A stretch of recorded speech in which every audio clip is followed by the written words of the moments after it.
For our daily devotion, guys, it's Feb 9, 2026, Proverbs 16:19. The heart of the man plans his way, but the Lord establishes his steps. You may write the plan, but God holds the pen. We can dream, strategize, and set our direction, but it's the Lord who aligns our steps with His purpose.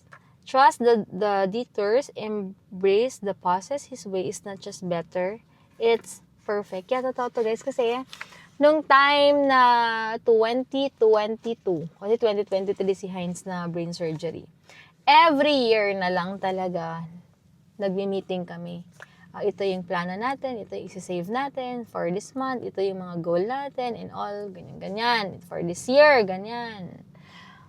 Until dumating yung time na biglaan na lang. Na brain surgery siya, may brain tumor pala siya and all. Parang grabe. Hindi talaga siya makakaplano tayo. Pero alam ni God yung mas makakabuti sa atin. At mas may plano talaga siya para sa atin. Minsan parang, ano ba to Lord? Bakit ganito? Bakit ganyan? Pero hindi mo alam sa sitwasyon na yan. Diyan nag-work si God. Ang dami yung nire-reveal. Hindi natin nakita kasi ang nasa isip natin lagi yung gusto lang natin. Yung sa gusto lang natin, yung gusto lang nating paraan yung masusunod. Kasi feeling natin ito yung tama, feeling natin ito, kaya minsan talagang magulo siya. Magulo to the point na nagugulo lahat ng plano natin. Minsan binibreak ni Lord yun kasi alam niya, magdadepend ka sa kakayahan mo. Alam niyang makakalimutan mo siya kasi gusto talaga ni Lord lahat ng gagawin natin, kahit ano yan, kahit gaano pa tayo kayaman, gaano tayo kagaling, gaano tayo kasipag, lahat yan galing kay Lord. Kung tayo lang guys, hindi natin kaya yan. Yung strength na binibigay niya everyday, di ba? Pagod na pagod tayo, kada uuwi tayo. Sobrang nakaka-drain. Pero pagising mo sa umaga, parang, oh, it's a brand new day. It's a new me. Bagong energy na naman. So, it's all from God. Don't forget that.